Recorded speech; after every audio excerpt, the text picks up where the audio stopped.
आदेश जय श्री महाकाल जय माँ कामाख्या। हम गुरु कराल रुद्र तारा कौलाचार्य जी आप सभी का पुनः स्वागत करते हैं हमारे इस YouTube चैनल महातंत्र ज्ञान 2022 के अंदर। माँ भगवती महाकामरूपा कामेश्वरी आप सभी का कल्याण करें। YouTube पे पहली बार शक्त परंपरा के अंतर्गत आने वाली महादीक्षा है, जिसमें शक्ति को साधकों के कंठ में स्थापित किया जाता है, शरीर में प्रवेश करवाया जाता है, मसाणी शक्तियों को जगा करके साधकों को उनके स्थानों के अंदर आरक्षित किया जाता है और साधकों का भस्म श्रृंगार पहली बार आप YouTube पे देख रहे हैं। ये जो है गुरु पूर्णिमा के उपलक्ष्य में जिन साधकों को गद्दियाँ मिलने वाली हैं और जो साधक दरबार से आगे गद्दियाँ चलाने वाले हैं, जिनको जो है पीठाधीश्वर की जो है उपाधि से जो है नवाजा, जिन जिन जिन साधकों ने 3 से 4 साल की कठोर मेहनत के उपरांत जो है भगवती के प्रत्यक्ष दर्शन प्राप्त कर लिया, उन साधकों का ये महाप्रणवक्षम महा अभिषेकम प्रज्ञाभिषेकम होता है। ये महाप्रज्ञाभिषेकम उन साधकों को होता है जिन्होंने तंत्र विद्या की सभी उपाधियों को प्राप्त कर लिया होता है। ज़्यादातर साधक जो है इसको पहुंचने के लिए बहुत अधिक समय लगाता है, लेकिन जिन साधकों के ऊपर भगवती की असीम कृपा होती है वही साधक इस जो है महाअभिषेकम प्रज्ञाभिषेकम को जो है ग्रहण कर पाते हैं। इसमें चौमुखा दीवा जो है साधकों को खाना पड़ता है, तभी जो ऊर्जा है जो उनके अंदर जो है स्थापित हो पाती है और जो है साधक जो है शक्ति की अनन्य उपासना को कर पाते हैं। साधकों के जीवन में ये बहुत ही बड़ा पल होता है जिसको जो है साधक गुरु की कृपा के द्वारा जो है प्राप्त करते हैं। ये वो साधक हैं जो शक्ति को पल में प्रकट कर सकते हैं। ये वो साधक आप देख रहे हो जो कि आज के समय में असल शक्ति के ज्ञान को जानते हैं। ये वो साधक हैं जिन्होंने अपनी मेहनत से, अपनी लगन से माँ भगवती को प्राप्त कर लिया। आज उन्हीं साधकों का भस्म श्रृंगार, क्योंकि तंत्र साधना में जो अंतिम श्रृंगार होता है वो भस्म श्रृंगार होता है।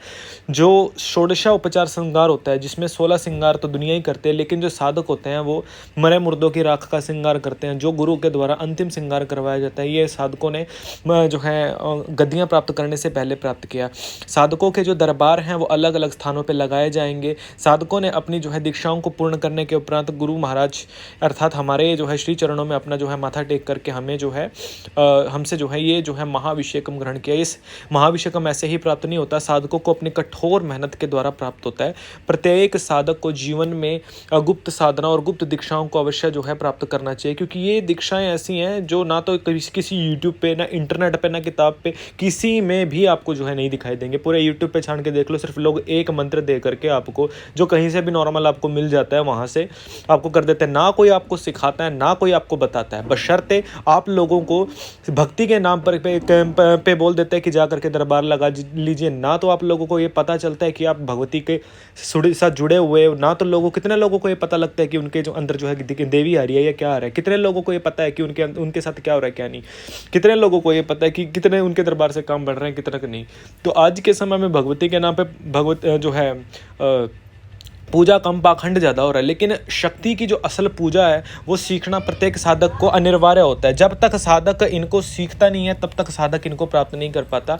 इसलिए साधकों को शक्ति की आराधना करना अनिवार्य होती है। ये जो भस्म श्रृंगार होता है इसको जो है प्राप्त करने के लिए साधकों को कड़ी मेहनत करना पड़ता है, दिन रात के कठिन परिश्रम को करना पड़ता है।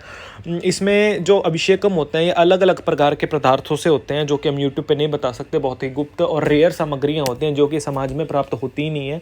अरे सिर्फ 2 लड्डू चढ़ा देने से और एक जो है कढ़ाई चढ़ा देने से माता रानी प्राप्त नहीं होती। माता रानी को प्राप्त करने के लिए दिन रात की कड़ी मेहनत करनी पड़ती है, जिसको प्राप्त करने के बाद साधक इस पद तक पहुंच पाता है, इस लेवल तक पहुंच पाता है। ये वो साधक है जिन्होंने अपनी मेहनत के द्वारा इन पदों को प्राप्त किया है और ये इस पद के पूर्ण हकदार हैं। इसीलिए हम इन बच्चों का सपोर्ट करते हैं और इनके जो दरबार हैं वो देश के अलग अलग इलाकों में जो है अब लगने जा रहे हैं, जिनका जो है शीघ्र ही यूट्यूब के ऊपर बताया जाए कि किस बच्चे ने कौन सी जगह पे जो है दरबार लगाया है। और वो बच्चा आपको जो है उन बच्चों से आप जा करके आप दीक्षा ग्रहण करिए यदि आपके आसपास में है तो, क्योंकि शक्ति के असल उपासक ये बच्चे हैं जिन्होंने जीवन में हमसे जो है ग्रहण किया। आप हम तक अगर नहीं पहुंच पाते तो हमारे बच्चों के दरबार आपके आसपास लगे हैं, आप उन तक भी जा सकते हैं, कोई ऐसी समस्या नहीं है।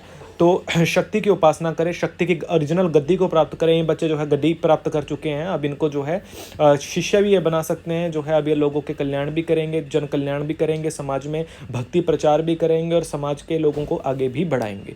तो ये वो बच्चे हैं जिन्होंने अपनी मेहनत के द्वारा, कठिन परिश्रम के द्वारा भगवती को प्राप्त किया है और ये भगवती के जातर, भक्ति वेदांत के जातर नियमों को ये जानते हैं, जिनको पूर्ण करने के लिए ये बच्चे इस दरबार में उपस्थित हुए हैं। तो आप चैनल को अधिक से अधिक लाइक करें, शेयर करें, सब्सक्राइब करें। सुबह जो है सभी बच्चों को जो है दीक्षा दी जाएगी, तो जो बच्चे दीक्षा लेने वाले हैं वो सुबह शनिवार को अर्थात 16 तारीख को हमसे दीक्षा ग्रहण करें। और सभी को बताया गया कि दीक्षा का क्या प्रोसेस होता है क्या नहीं, ये महाअभिषेक ग्रहण करने वाले जो साधक हैं उनके ऊपर हमारा आशीर्वाद बना रहे। जय श्री महाकाल, जय माँ कामाख्या।